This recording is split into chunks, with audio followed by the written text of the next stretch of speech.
Krishna conference অর্থাৎ কৃষ্ণবাদের আদর্শে উজ্জীবিত হয়ে হতে চায় এক শ্রেণীর উগ্রবাদী হিন্দুরা। এই উগ্রবাদী হিন্দুরা তারা এই কথা বলতে চায়, তারা এদের কাজটা, এরা কিন্তু হিন্দুদের নয়, এরা হিন্দু নয়, এরা আসল হিন্দু নয়, এরা হলো উগ্রবাদী হিন্দু, এরা হলো সন্ত্রাসী, এরা হলো জঙ্গি। আমার সাথে সকলে জঙ্গি জঙ্গি ইসকন জঙ্গি জঙ্গি জঙ্গি ইসকন জঙ্গি। তাদেরকে জানাইতে চাই আজকের মুসলমানরা আমরা কেউ হাত বাঁধি বুকের উপরে, কেউ হাত বাঁধি নাভির নিচে, কারোর জামা হলো লম্বা ক্লিয়ার হচ্ছে। ও কেউ তারাবি ইসকনের আস্তানা ভেঙে দাও, ঘুরিয়ে দাও, ইসকনের ঠিকানা ভেঙে দাও, ভেঙে দাও, এই দেশে হবে না। ইসকনের ঠিকানা এই দেশে হবে না, ইসকনের ঠিকানা এই দেশে হবে না। ফাঁসি চাই, ফাঁসি চাই, ইসকনের ফাঁসি চাই, চিন্ময়ের ফাঁসি চাই, ফাঁসি চাই, ফাঁসি চাই, চিন্ময়ের ফাঁসি চাই, ফাঁসি চাই, ফাঁসি চাই, চিন্ময়ের ফাঁসি চাই। আলীদের খুনিদের ঘটনা, এই ঘটনার ধরে স্কুলের সকল সদস্যগুলোকে ফাঁসির মঞ্চে জেলাতে হবে। শুধু চিন্ময় দুষ্ট নয়, ওকে অনুসরণ করে যারা ওর ভক্ত আছে, যারা ওকে সঙ্গ দেয়, ওদের সকলকেই আইনের আওতায় আনতে হবে। হাজরিন, যদি ওদেরকে এখনই রুখে দেওয়া না হয় তাহলে বাংলার জমিনে আমাদের কপাল খারাপ আছে। কথা বলেন ঠিক কিনা? আহ্বান জানাবো আমরা যেন কোনো অবস্থাতেই এদের সঙ্গ না দেই। আজকের স্লোগান হবে ইসকন বাংলাদেশের জমিনে যে কাজ করে চলছে, ইসলামের স্লোগানটা আসলো ইসকন নিষিদ্ধ করতে হবে, তার পাশে হলো ইসকন জঙ্গি স্বৈরাচারের আমার কোন ইসকন জঙ্গি ইসকন জঙ্গি স্বৈরাচারের সঙ্গে স্লোগান সারা দেশে মুখরিত করতে হবে। আল্লাহ আমাদের তৌফিক দান করুন। আপনারা বিগত দিনে দেখেছেন এদেশের ভিতরে বাংলাদেশে 95% বেশি মুসলিম এই ভূখণ্ডে হিন্দু, বৌদ্ধ, খ্রিস্টান, অন্যান্য ধর্ম অবলম্বীরা বিগত দিনে শান্তিতে তারা বসবাস করে এসেছে এবং ভবিষ্যতেও তারা শান্তিতে বসবাস করবে। কিন্তু এই দেশে সাধারণ মানুষের আত্মত্যাগের বিনিময়, আলেমদের রক্তের বিনিময়, ছাত্র জনতার রক্তের বিনিময় স্বৈরাচার এই দেশ থেকে পালিয়ে গিয়েছে। চক্রান্ত আর ষড়যন্ত্র চলছে। এই দেশে বিভিন্ন ভাবে তারা রূপ ধারণ করে আবার বাংলার জমি এসে ক্ষমতার মসনদে তারা উড়ে এসে জমি মিলে বসতে চায়। ধরে বলেন ঠিক কিনা? কখনো রিস্কাওয়ালার রূপ ধরে তারা আসতে চায়, কখনো শ্রমজীবীর মানুষের রূপ ধরে আসতে চায়।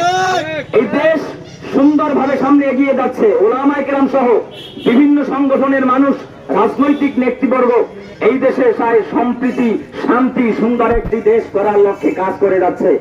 এই দেশের ভিতরে আওয়ামী গুন্ডা বাহিনীরা বিভিন্ন রূপ ধারণ করে মুসলমান আর অন্য ধর্মাবলম্বীদের বিরুদ্ধে দাঙ্গার হাঙ্গামা লাগিয়ে অস্থিতিশীল পরিবেশ করে জাতিসংঘকে দেখাতে চায় যে আওয়ামী লীগ সরকার এই দেশে আগে ভালো ছিল। এই স্বপ্ন ভবিষ্যতে পূরণ হবে না। আপনারা দেখেছেন বিগত দিনে ঝড়, তুফান, ছিড়র, বিভিন্ন করোনা ভাইরাস মোকাবেলায় অথবা এ সমস্ত দুর্যোগ মোকাবেলায় মুসলমানের পক্ষে আলেমরা আগে এগিয়ে এসেছে। এরপরে 17 বছর যাবৎ পর্যন্ত আর্টিফিশিয়াল দাড়ি লাগিয়ে, আর্টিফিশিয়াল জুব্বা লাগিয়ে, কাল্পনিক দাড়ি আর জুব্বা নাটক সিনেমার মাধ্যমে মুসলমানের দাড়ি আর টুপি ইসলাম ও মুসলমান আলেমদেরকে জঙ্গিবাদ আখ্যায়ী প্রমাণ করার চেষ্টা করেছে। একটা কথা বলতে চাই, এদেশে হিন্দু থাকবে, বৌদ্ধ থাকবে, খ্রিস্টান থাকবে, কিন্তু এই গুন্ডা বাহিনীরা হিন্দুত্ব নামে, উগ্রবাদীর নামে মুসলমানের ভিতরে লিটন সৃষ্টি করে হাঙ্গার দাঙ্গা লাগিয়ে মুসলমান থেকে, এই দেশ থেকে মুসলমানকে উৎখাত করার পায়তারা করে। উগ্রবাদী রাস্তারা এই দেশ হবে না, জঙ্গিবাদী রাস্তারা এই দেশ হবে না। মুসলমান আপনারা জনসাধারণ সাথে সাথে প্রতিবাদ করে তুলতে হবে। এই দেশে জঙ্গিবাদ ইসকনকে নিষিদ্ধ করতে হবে। সাবধান ইসরায়েল শত্রুরা, সাবধান ইসরায়েল শত্রুরা। আস্তে আস্তে আস্তে আস্তে আল্লাহু আকবার, গাড়ি আল্লাহু আকবার।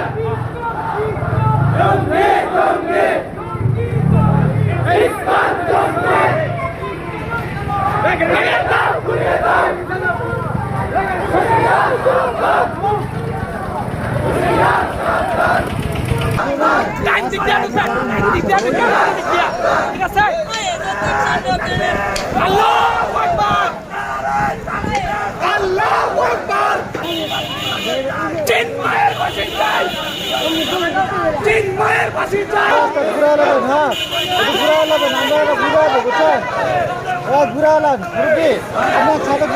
আপনি বামে যান গা, বামে যান গা।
মিডিয়াম লাগা